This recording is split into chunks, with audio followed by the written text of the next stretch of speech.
He seems to be implying that you are not doing these things for the reasons you say, but that you were requesting, or perhaps through other people requesting, some special handling or treatment in the ethics complaint. You're saying that's a lie tonight. That is an abject lie from a sad and pathetic man who lies to hold on to power.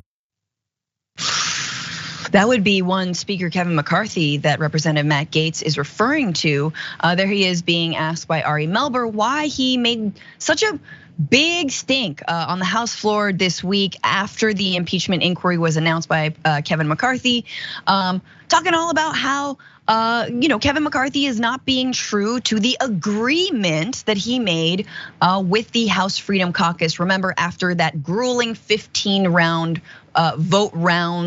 rounds of votes that led to his speakership eventually. Remember how that fun week when we were like, do we have a government? I don't know. And so there he is saying that it's not about an ethics thing. Now the ethics thing has to do with possibly Matt Gaetz's own ethics conflicts and the fact that, yeah, he has been investigated into potentially trafficking a minor. That those charges have been dropped. That needs to be stated. But apparently that was in response to what Kevin McCarthy was saying. He said earlier, Matt is working with Eric Swalwell, but let me be very clear, McCarthy said, Matt is upset about an ethics complaint. I don't care what they threaten me against me. I'm not gonna interject into an independent committee like ethics. I'm not gonna put Swalwell back on the Intel committee so they can do whatever they want. McCarthy was referring to a probe currently being conducted by the House Ethics Committee into Gaetz. The investigation centers on the possible sexual misconduct, illicit drug use, and lobbying violations. Regarding Swalwell, House Republicans removed him from the Intelligence Committee this year, along with Representative Adam Schiff. Remember that bald-faced political move. So here we have Kevin McCarthy accusing Matt Gaetz of backdoor dealing with Eric Swalwell, blah, blah, blah, blah. He's working with a Democrat to get some of this ethics committee like to ease up on him and his past. But more than that, Matt Gaetz says that's not what it's about. He's mad because Kevin McCarthy broke his promise to the Freedom Caucus. Here he is. He lied to get power in January when he made this agreement, and he's lying now about the basis for breach. And you know what? Eventually, the lying has to come to an end, and the votes are going to start on a motion to vacate. I certainly hope that instead of that path, the Speaker comes into compliance on term limits, balanced budgets, and single subject spending bills. So yeah, that's what he wants: term limits, balanced budgets, and single issue spending bills. I'm down with like maybe 2 of those. I don't know, I like term limits. Something tells me though that's not exactly what this is about, but it might be. I wanna flag, and Sabrina, please weigh in, because this is the week that like Republicans got their impeachment inquiry. And now you have Matt Gaetz grandstanding, threatening, we're going to give you a vote of no confidence, Kevin McCarthy. I mean, I just feel for Big Kev a little bit. Like, he's giving them everything he wants and they want. He's doing this to appeal to them, and Matt Gaetz is being mean.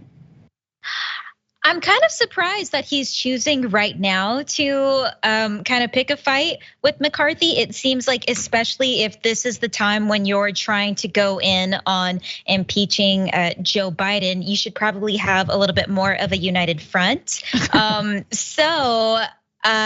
Listen, if they want to have infighting and just tear themselves apart, go for it.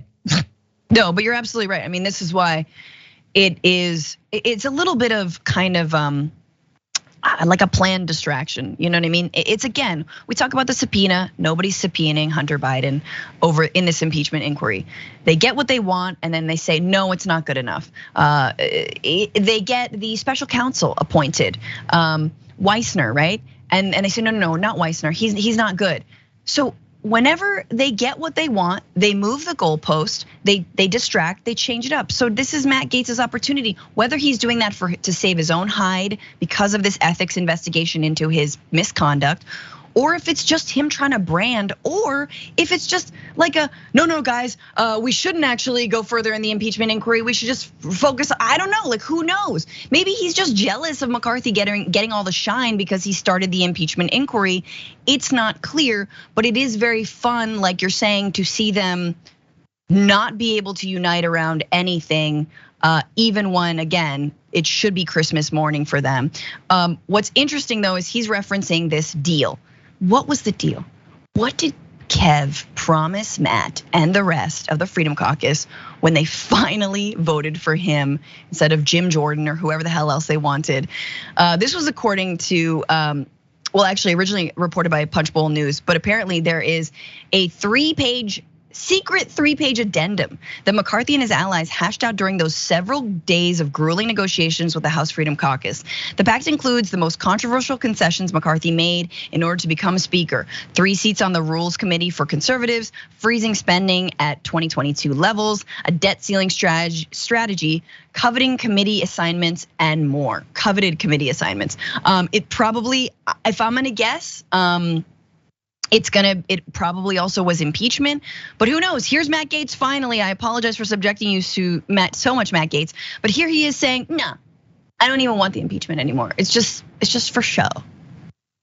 He's throwing impeachment out like an ill-cast lure, and he has no real intent to follow through. By the way, if he did, we'd subpoena Hunter Biden. Like, if this was a serious effort, call it an inquiry, an impeachment, oversight, whatever you want. If you were really serious, you'd subpoena Hunter Biden, get answers. They're not serious, and that's why you see this failure theater in the absence of real accountability. I mean, I kind of agree with that. I also think that Matt Gaetz is not on these committees. He's not seeing the lack of evidence.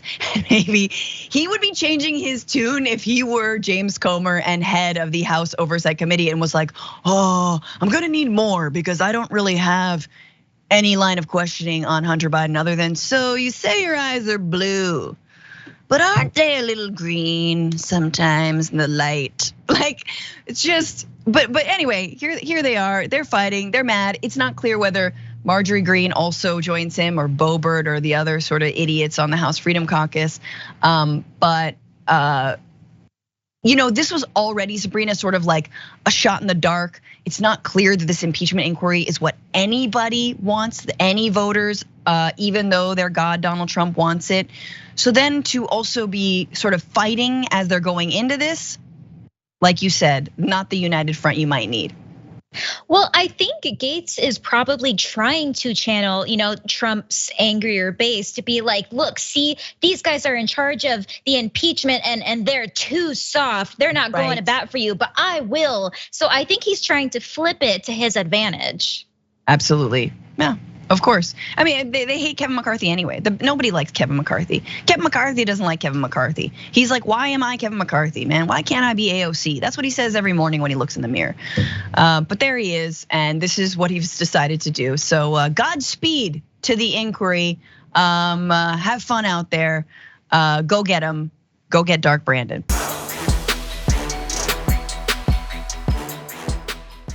Check out the Damage Report podcast each day, wherever you get your podcasts, whether Pocket Casts or Stitcher or iTunes.